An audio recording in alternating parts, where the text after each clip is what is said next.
believers. Quando abantu bajya gukora ubushakashatsi bavuga ngo tugiye gukora delimitation à l'espace hari ahantu ugomba ibishaka ugomba kugera twebwe ibyo twizereramo hano biri unlimited kuko byatanzwe n'Uwiteka. So those people who do researches always have limits on what they're looking for. But us, we have no limit because what we are searching are from the Lord. Uwiteka nawe duhaye iri jambo yaduhaye constitution kugira ngo twigiremo how we can behave. So Jesus Christ or God has given us this constitution so we can learn on how we can behave. Byaba mu gihe cyashize, in the past, byaba mu gihe cya none, whether it's today, byaba no mu gihe kizaza. in the future. So the way we behave should come from the Bible. Amen. Remember the topic. Remember the topic. True life that a true Christian should have. Amen. So if we are guided by this Bible, does today things concern us? So that means a Christian can be in this moment. But they can stop doing what today's people are doing. Can you understand? A Christian can live in a modern life.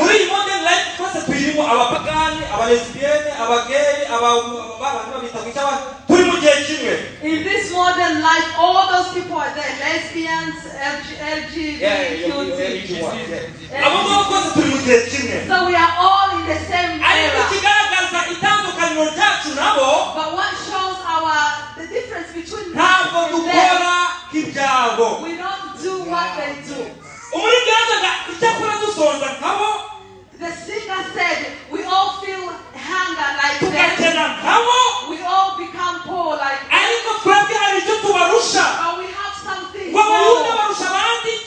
What does people from Judah have more than others?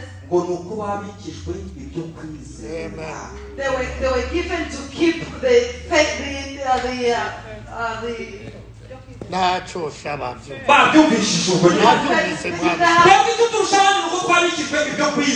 the more we have is because we have about what we have about faith. So in any time we are in, wherever we might be, in all type of people, we need to have true ways. That's when people will see the difference between you and them. So let's take a Christian in today's world, but who never do the things of today. This is where I'm going to finish.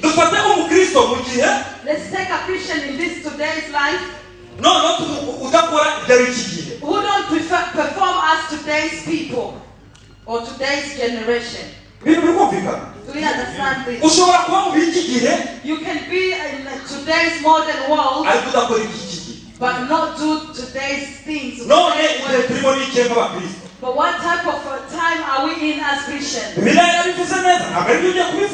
Bible has said this. It's not me who's about to say. So Jesus stood and said, in the last days there will be hardened days.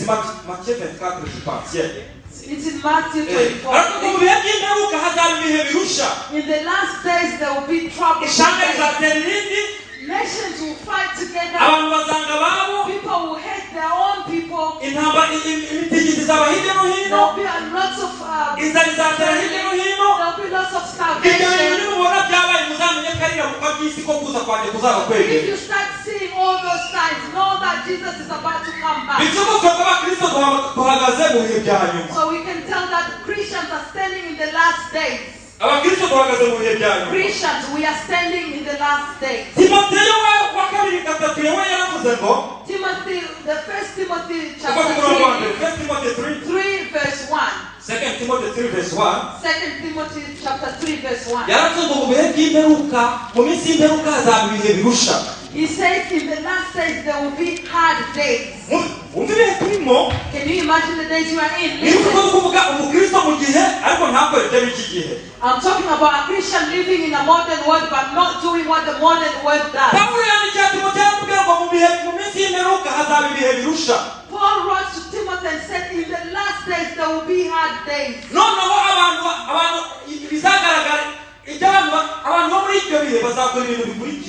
So they said, in the people living in those days, they will do the following things. Do you know things that will be signs of the people? So within the last days, people will be loving themselves. They will love money too much. They will be hating their own people. They will be persecuting others.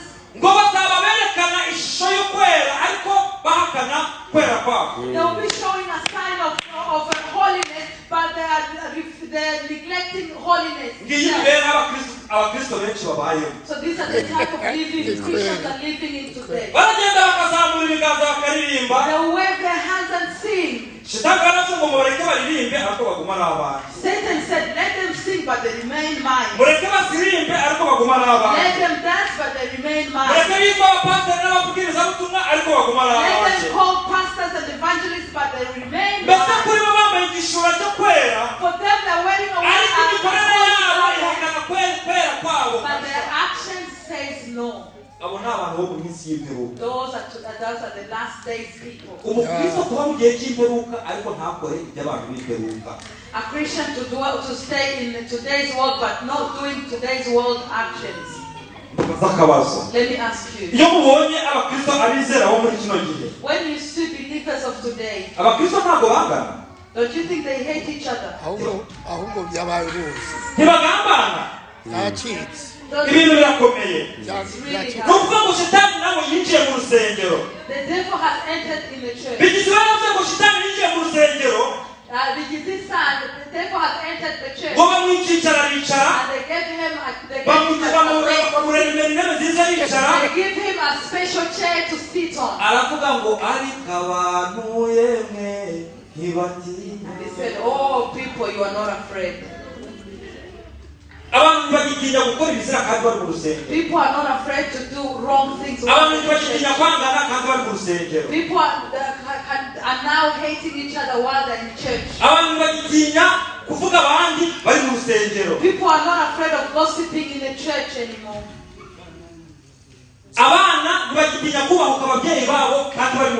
Children are not scared of disrespecting their parents while they're in church.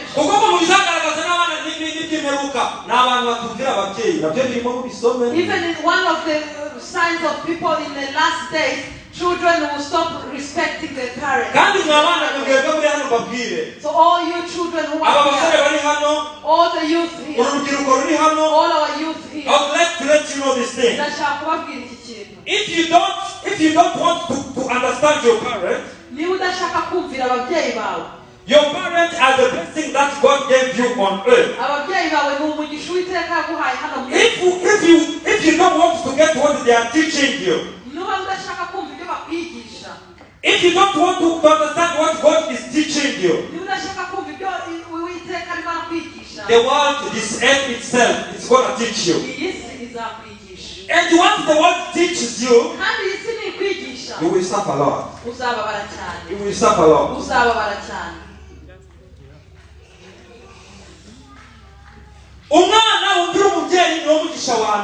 A child who respects their parents is their first blessing.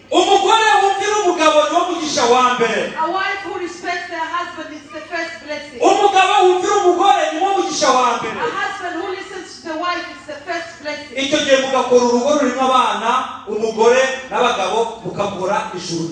And make your own small heaven at home with a mom and dad and children who respect each other. But today's Christians,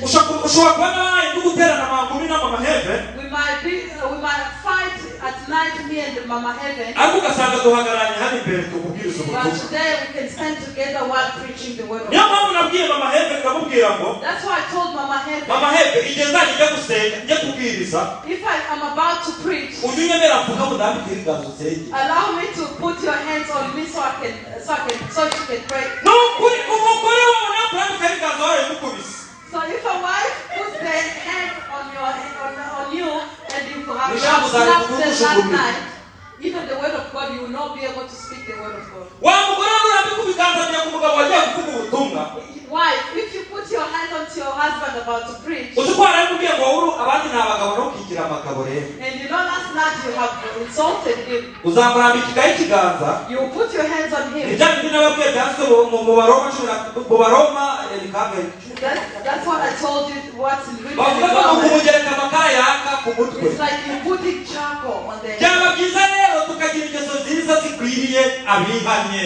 It's nicer so we can all have the attitude and behaviors of true believers. kugira ngo true believers For you to be a kumwizera wa nyakuri. icyambere navuze ngo niki nukuba icyitegererezo cy'abizera mu byo uvuga mu byo ukora no mu ngeso zawe. You need to be a example in what you say, in what you in who and what you do, in your actions and in what you say. Fine. Si cyambere sinyira This is what we said first of no all. ni cyakabiri kugira ngo icyitegererezo cyiza kugira ngo umukristo nyawe. So the first thing to be a great Christian nukuba mu iki gihe ariko udakora ibyo biki is to live in today's world but not doing what today's world is doing. si bibiri biragoye. Two things. kuba icyitegererezo cy'abizera mu byo ukora mu byo uvuga no mu myitwarire yawe. So to be a great example in what you do and what you say in your behaviors. no kuba mu iki gihe baba twavuze muri Timoteyo 2:3 And what we said in Timothy chapter 3.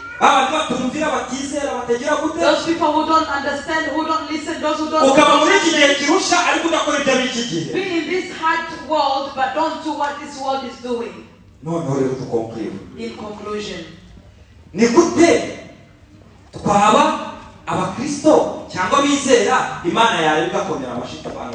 how can we be those Christians that the Lord will see and be pleased with?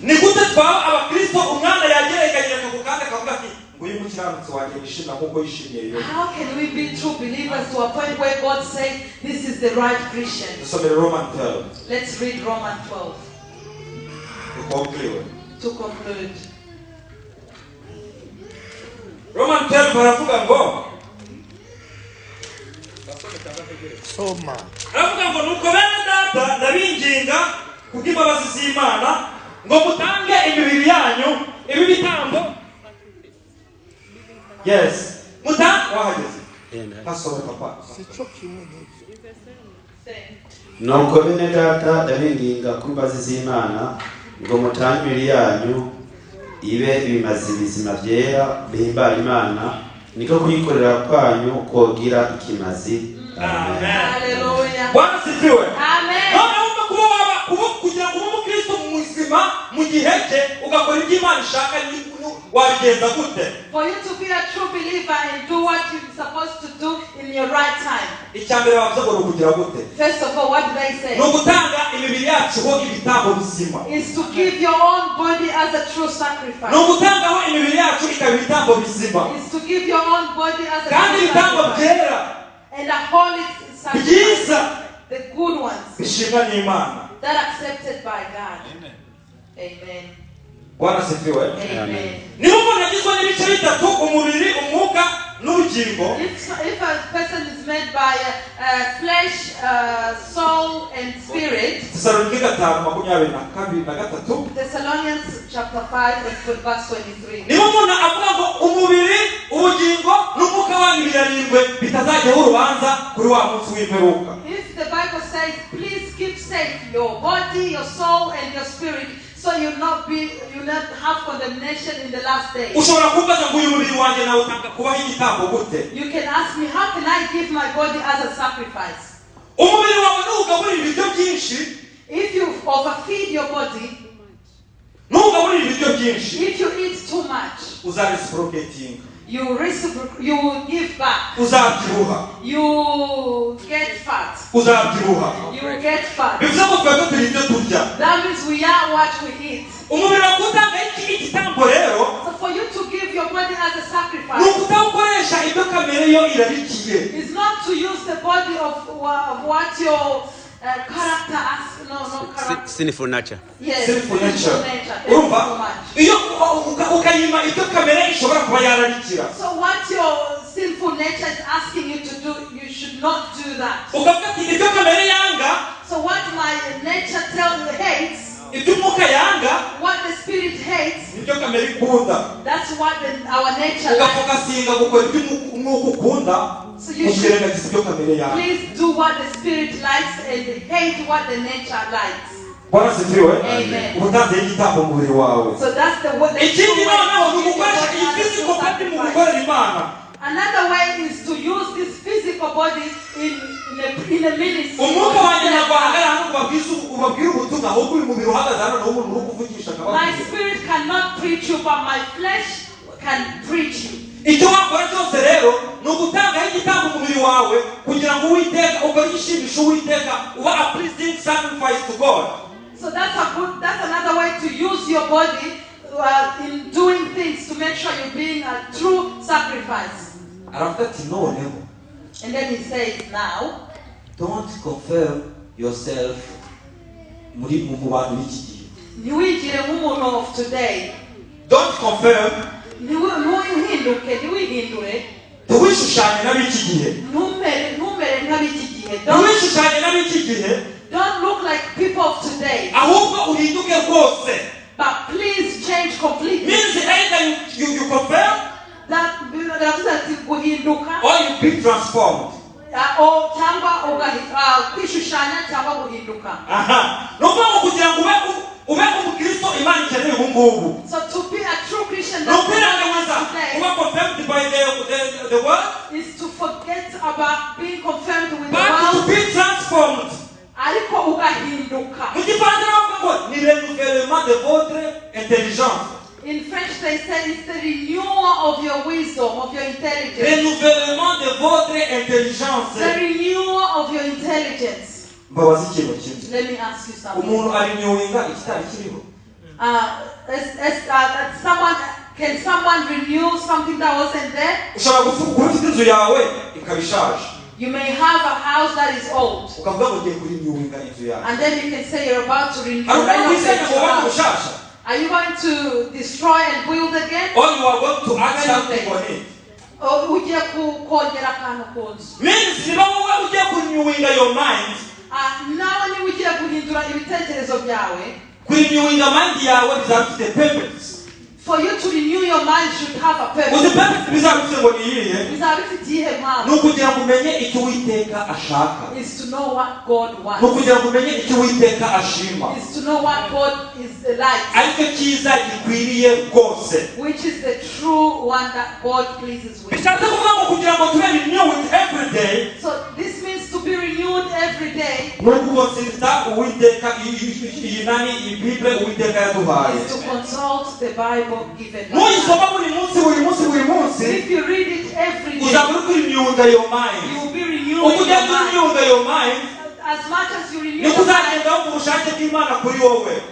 you will even feel more The will of God. The will of God. niko uzagenda wumva ubushake bw'Imana kuri wowe. you will know the purpose of God on You your will life. discern the purpose of God on You your will life. understand uzumva umumaro w'Imana ushaka kuri wowe. Uwiteka noneho nabona wadiseninze ibyo ashaka, And if God sees that you have found, icyo what gihe you want, uzahinduka uwo Uwiteka ashaka. that way you will become what God wants. Bwana sifiwe. Amen. ntibikwishushanye n'ab'iki gihe, ahubwo mugire imitima misha muhindutse rwose. Don't confirm yourself as today's world, but please change your heart and change completely.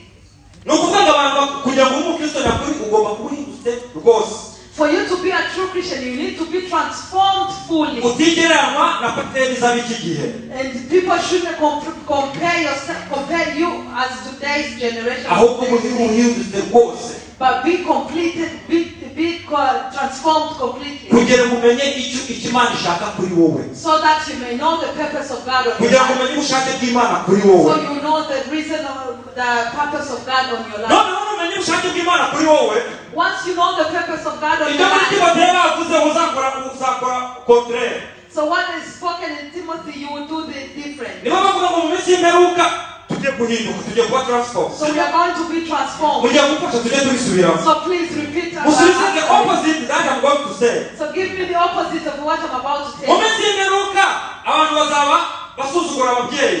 In the last days, people will respect their Bubaha ababyeyi. parents. bazaba bubaha ababyeyi. tuvuga ku bantu bahindutse So we are talking about transformed ones. abahe. Yes. wowe ugiye kuba wahindutse, Uh-huh. ngiye ugiye kuba umunsi w'imperuka. Okay, I'll be saying as a transformed person, and this is one who's confirmed as today's world. mu minsi y'imperuka abantu bazaba basuzugura ababyeyi. In the last days, people will respect their parents. mu minsi y'imperuka abantu bazaba bangana. In the last days, people will love each other. mu minsi y'imperuka abantu bazaba bagambana. In the last days, people will talk good about each other. mu minsi y'imperuka abantu bazaba banga babo. In the last days, people will love their own people. urumva game changer. Hallelujah. Hallelujah. Hallelujah. Amen. nukuvuga ngo niba transform Once you are transformed, uzakora ikinyuranyo cy'abantu b'iminsi y'imperuka. you will do differently. You will do the opposite. niho dawudi yavuze ngo hahirwa bafite mu mitima yabo inzira zijya hehe. Isioni. iyo bageze mu gikombe cyitwa Mmoja bagihindura ku biki. Amasoko. Amen. Amen. muhinduke rwose mugize imitima misha, So please change completely, having clear and clean hearts, kugira ngo mumenye icyo Uwiteka ashaka so abifuza. that you may know the purpose of God on your none life. bene data, So please, brethren, muhanga yo yaravuze ngo tumia akili yako vizuri, nzuri nalo kupasa, simama kiume, shetani anakutamani wewe, jipange sawa sawa. Songa mbele. utekereje uko witwara muri iyi minsi, so when you think the way you are today, utekereje uko uvuga muri iyi minsi, if you think the way you speak today, utekereje mu byo ukora muri iyi minsi, if you think of your actions today, uri icyitegererezo cy'abizera, are you a true example of uri a true icyitegererezo believer? cy'umwizera mwiza. Are you a good example of a true believer? utekereje ibyo ukora, If you think of what you do, utekereje uko wangana, if you think about how you take, utekereje uko wigira, if you think of how you take winjiye yourself, muri wowe ukitisera but ukimenya, if you go deep into you and think of who you are, uri icyitegererezo cy'abizera. are you an example of a believer? reka duhindure imikorere yacu, Let's transform our ways of doing. duhindure imivugire yacu, Let's change the way we speak, duhinduke rwose tugize imitima misha, and let's transform our hearts kugira ngo tumenye ubushake bw'Imana ku buzima bwacu. so we may understand the purpose of God in hanyuma our icyo gihe life. tujye twikubita ku gatuza tukavuge ngo turi abana bagana mu ijuru. And then you congratulate yourself, we are the children heading to heaven. ariko bitari ibyo turacyari muri process ya transformation, If not, we are still in the process of kandi n'ubundi transformation. dukomeje kuba transformed kugeza igihe Yesu azazira. And we are still being transformed until Jesus comes ariko back. byibuze tugire ubwo bushake bwo kuba transform. But let's have that zeal to be transformed. Uwiteka nabona ubushake dufite bwo kuva mu bibi, And if he sees the courage we have to leave the nitugenda intambwe wrong way, tumugana muri transformation, if we make one step going to the transformation, kuva muri conformation y'isi, from confirmation of nawe azatera ourselves, intambwe ijana adusanga kugira ngo tugire abakristo you will nabo. make 100 steps to make us true believers. Uwiteka aganze ijambo ryayo mu mitima yanyu, mu May izina God rya fill Yesu. the word of God in your Amen. hearts. Amen. Amen. urabikora. Amen. Nukuri aduhesheje umugisha. Amen. Mana turagushimye, turaguhimbaje, dushimye ineza yawe n'urukundo rwawe, turashimye ijambo ryiza uburyo kutwibutsa ko tugomba guhinduka, tugahindura imitima yacu, tugahindura imigendere yacu, tugahindura imivugire yacu, tugahindura uburyo tugenda, tugahindura imyitwarire yacu muri iyi si. Nubwo iyi si ari mbi, tugombe guhinduka, duhinduke nk'abera aho kwambara imyambaro yera. Reka mwami duhinduke ukuri, reka duhinduke light, mu izina rya Yesu. Muri iyi si yanduye reka tuyishyire mu mucyo, muri iyi si yuzuye mu rwango reka tuzane mu rukundo, muri iyi si yuzuye mu kwangana reka twongere tube bamwe, muri iyi si yuzuyemo ibyaha reka tugaragaze urukundo n'umucyo, muri iyi si yanduye mbi reka tube abantu bazima, muri iyi si huzuyemo abantu bahemuka reka tube abadahemuka, muri iyi si yuzuye abambuzi reka tube abakwizerwa, muri iyi si yuzuye abantu bavuga nabo amagambo mabi reka tube abantu bakwisoko rivamo amagambo meza, muri iyi si yuzuyemo abacantege reka tube abantu bakomeza abandi muri uru rugendo, muri iyi si yuzuyemo abantu baca abandi intege mwana reka duhinduke abandi bakomeza abantu bakwerekeza kuri wowe, muri iyi si yuzuyemo abantu b'abanyabyaha reka tuze tube abakristo nyakuri berekeze n'abandi mu nzira ijya mu ijuru. Mwami turagushimye kubw'ijambo ryiza mwami, reka dusengere mwami n'umugaragu urivuze muri kano kanya kugira ngo umuhe umugisha, umwongerere amavuta, umwongerere kubona byinshi, umwongerere mwami imbaraga muri iki gihe, reka mwami umukoreshe byinshi, umukoreshe harambuye kurushaho, reka mwami impano imurimo uyagure, icyo wamuremeye kuba reka uzakimushyikirize mwami muri iki gihe, muri iyi minsi ya nyuma. Reka data umwongerere amavuta yawe amugumeho, umusubirizeho mwami Yesu Kristo, nk'uko mwami agabanije aduhereza, nawe umwongerere, nawe umugire umukristo w'unyakuri uko nawe mwami abitwigishije, reka nawe umuhe kuba uwanyawe muri iki gihe. Niko nsengeye n'itorero ryose mwami kubw'ijambo duhaye, reka twese uduhindure bamwe, reka twese uduhindurire hamwe, reka twese uduhere umugisha hamwe, abaryumvise ni ukuri bagende barikoreshe, abaryumvise mwami uduhe imbaraga, uduhe grace, ntabwo twabyishoboza mu kuri, uduhe ubuntu bwawe bwo gukorera ijambo, uduhe ubuntu bwawe bwo guhinduka mwami, no guhindura tukakora exercising mwami kugira ngo iri jambo rihinduke imibereho yacu ya buri munsi.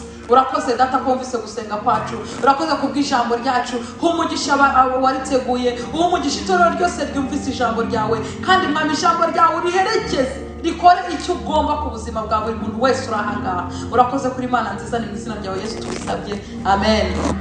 Amen.